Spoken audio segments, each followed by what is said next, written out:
अल्लाह ताला ने इस दुनिया में एक ऐसी कौम को भी भेजा था जिसने अपने ही खुदा जिसकी वो पूजा करते थे उसको ही खा लिया था। ये उस वक्त की बात है जब इस्लाम से पहले अरब के लोग ज़हनी तौर पर इस कदर पस्त हो चुके थे कि वो हर उस चीज़ को खुदा मान लेते थे जो उन्हें ताकतवर या फ़ायदामंद लगती। पत्थरों और लकड़ियों की पूजा तो आम थी, लेकिन कबीला बनु हनीफा ने अपनी तख्लीक में हद ही कर दी थी। उनका ये वहम था कि अगर वो अपनी सबसे कीमती और लजीज ग़िज़ा खजूर और मक्खन से अपना माबूद तैयार करेंगे तो शायद वो उन पर ज़्यादा मेहरबान होगा।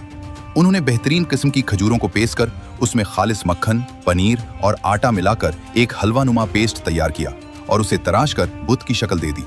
वो इस लजीज खुदा के सामने सजदा करते और समझते कि ये उनकी खुशहाली की जमानत है। फिर एक वक्त ऐसा आया कि नजद के इलाके में हौलनाक कहत पड़ गया। दाने दाने को तरसती उस कौम के सामने जब मौत नाचने लगी और घर के तमाम अनाज खत्म हो गए तो उनका सारा ईमान पेट की आग के सामने ढेर हो गया। शुरू में तो वो डरे